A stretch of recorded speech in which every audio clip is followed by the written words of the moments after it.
안녕하세요. 오로이첨삭입니다. 국민건강보험공단 네 번째 항목을 알아보겠습니다. 내용은 이제 자신이 저지른 잘못, 실수에 대해서 털어놓고 그거에 따른 대가를 경험한 바에 대해서 구체적으로 이야기달라 그런 내용입니다. 여기서 중요한 점은요.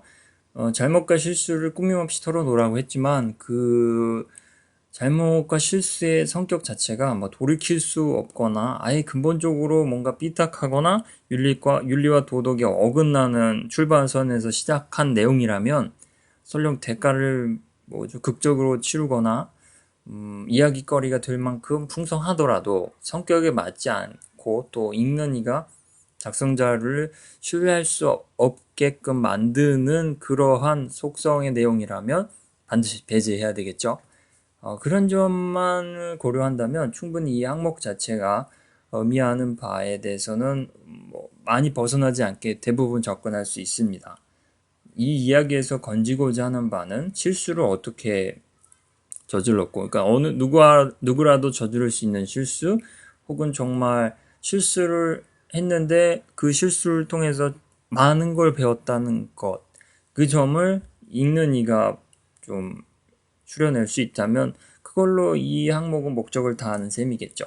여기서는 소논문을 작성할 때 작성자가 논문과의 연관성이 없었기 때문에 그래서 잘 하는 방법을 몰라서 좀 독자적으로 접근하다가 출처불명의 논문을 쓰게 된 그런 이야기들을 풀어갈 거예요.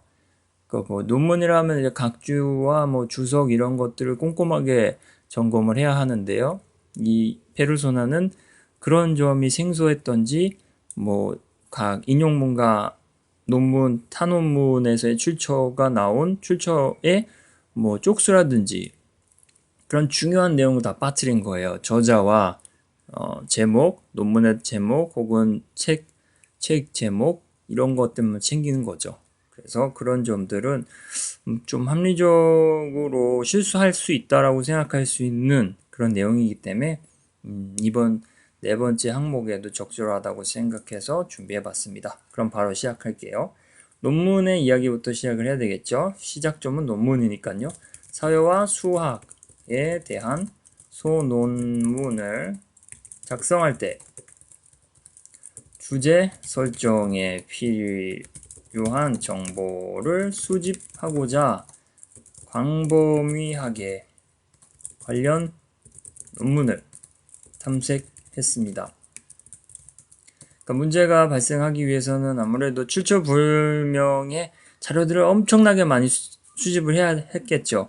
그래서 출처불명이라는 사실을 나중에 뒤늦게 알고 어떻게든 수습을 해보려고 했으나 너무 많은 자료를 준비한 탓에 어디서 어떤 내용을 끄집어내는지 확인이 어려웠다는 그 이야기로 넘어가기 위해서 이렇게 광범위하게 자료를 수집했다는 이야기를 먼저 깔았습니다. 그 다음에 이제 이런 실수가 발생하게 된 계기, 원인을 먼저 살포시 설명해 줘야 되겠죠.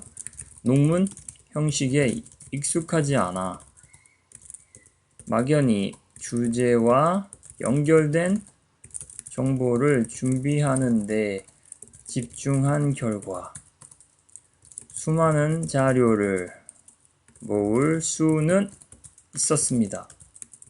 자, 아다르고 어다르듯이 여기서는 모을 수는 있었습니다라고 해서 뭔가 불안함을 내재하고 있죠. 문장이. 그러니까 솔직하게 얘기한 점은 이거예요. 논문 형식에 익숙치 않아 막연히 정보를 수집했다는 점을 털어놓은 거예요. 그리고 수많은 자료를 모았다는 점까지 왔어요. 자, 이제 문제가 나중에 발생하겠지만 발생할 만한 요소들은 다 챙겨놨네요.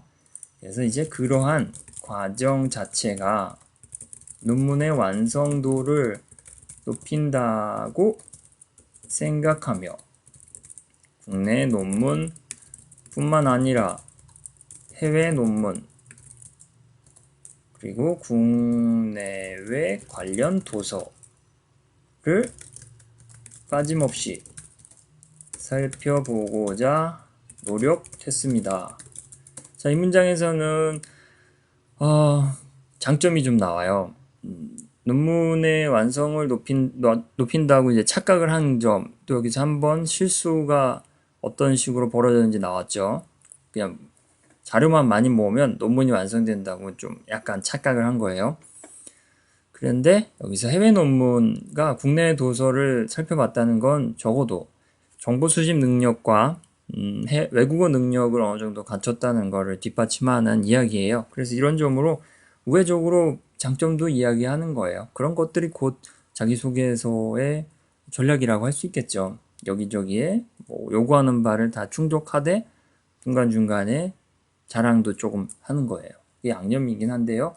그래도 뽑아달라고 하는 그런 입장에서 자기의 장점을 이야기하는 건 너무 당연하죠. 근데 물론 노골적이어서는 안 되고 요구하는 항목에 상관없지만 이런 항목에서는 자랑하시오란 거는 관계가 없잖아요. 그래서 이걸 우회적으로 알려주는 건 노골적이지도 않으니까 전략상으로 올바르다고 할 수 있겠죠. 그리고요, 이어가겠습니다.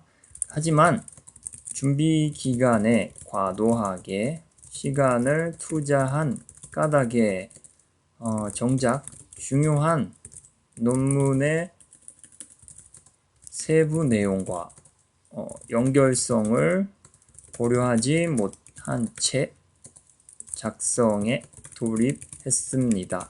실수가 이제 벌어졌어요. 뭐 실수가 발생할 요소는 이미 전 문장에서 다 설명을 했고요. 이제 실수가 여기서 바로 벌어졌죠. 바로 그냥 작성을 해버린 거예요. 논문의 세부 내용과 연결성을 고려하지 못하고 충분한 시간이 없었던 거죠. 너무 자료만 모았으니까요. 자료만 모으면 논문의 완성도가 높아진다고 잘못 생각하고 있었던 게 가장 큰 원인입니다. 이제 정말 큰 문제가 이제 발생해야 되겠죠. 대가로 이어져야 되니까요. 실수에 따른 대가를 요구했으니까요. 뭐 간신히 시간 내 논문을 완성했지만 문제는 논문의 주석을 여기서 좀 솔직하게 얘기하는 거예요. 레포트 수준으로 생각해 자료 출처만 기재한 것이 문제였습니다. 문제가 발생했어요. 솔직히 얘기하는 거죠. 그런 일이 있어서는 안 됐겠지만 레포트 수준이라는 이야기를 한 거는 아무래도 학생이니까 좀 솔직하게 이야기한다는 취지로 레포트라는 익숙한 소재를 선택했습니다. 그래서 레포트라고 생각했기 때문에 이런 문제를 자초했다라고 얘기를 했고요. 계속 어떤 것이 정말 큰 문제였는지는 이제 세밀하게 다뤄볼게요. 다음 문장에서 나옵니다. 다 지나치게 많은 자료에서 참고 쪽수까지 다시 확인하는 과정은 시간 내 완수할 수 없는 작업이었습니다. 라고 해서 결국은 이제 돌이킬 수 없는 결과에 치닫은 거예요. 자료만 너무 했는데 쪽수까지 인용문과 뭐 출처에 대한 쪽수를 기재해야 되는 거 잊었던 거죠. 그래서 그것을 다 찾기에는 너무 많은 자료를 이미 넣어서 시간도 없었고 해서 결국은 완수할 수 없었다. 교수가 요구하는 대로 완수할 수는 없었다는 것을 이야기했습니다. 결과는 충분히 예상 가능하죠. 성적으로 이어질 텐데 성적이 좋지 않았다. 그 내용이 이 경험의 대가라고 할 수 있겠죠. 넣겠습니다. 논문 형식에 익숙하지 않은 상황에서 허술한 방식으로 자료만 준비한 접근 방식이 문제의 근원이었습니다. 정확하게 본인의 잘못을 인정하고 또 분석을 했어요. 그리고 이 문장에서는 배웠다는 점은 이제 또 추가로 언급을 하겠지만 이 문장 자체에서도 본인이 페르소나가 깨달은 바가 있어요. 허술한 방식으로 특정 문제에 접근할 때는 방식 자체는 한번 되돌아봐야 한다는 것, 그것을 이 페르소나가, 이 지원자가 깨달은 바로 해석할 수 있겠습니다. 네, 이제는 이제 대가가 이제 나와요. 원치 않은 대가죠. 해당 수업에서는 높은 성적을 얻지 못했습니다. 안타깝지만 솔직히 얘기해서 또 그 성적이 뭐 성적표에 나올 테니까요. 좋은 성적은 얻지 못했다 라고 이야기를 했습니다. 이렇게까지 해서 대가까지 다 다뤘죠. 실수가 발생한 것과 실수의 상황, 그리고 그로 인해 겪은 원치 않은 결과. 그럼 마지막으로 나오는 문장으로는요, 깨달은 바를 써주는 게 가장 보편적인 해법이에요. 여기서는 깨달은 바가 분명하죠. 어떤 문제에 접근할 때 접근 전략도 알아봐야 되고 문제의 구조와 특성을 먼저 확인해야 한다. 그런 내용입니다.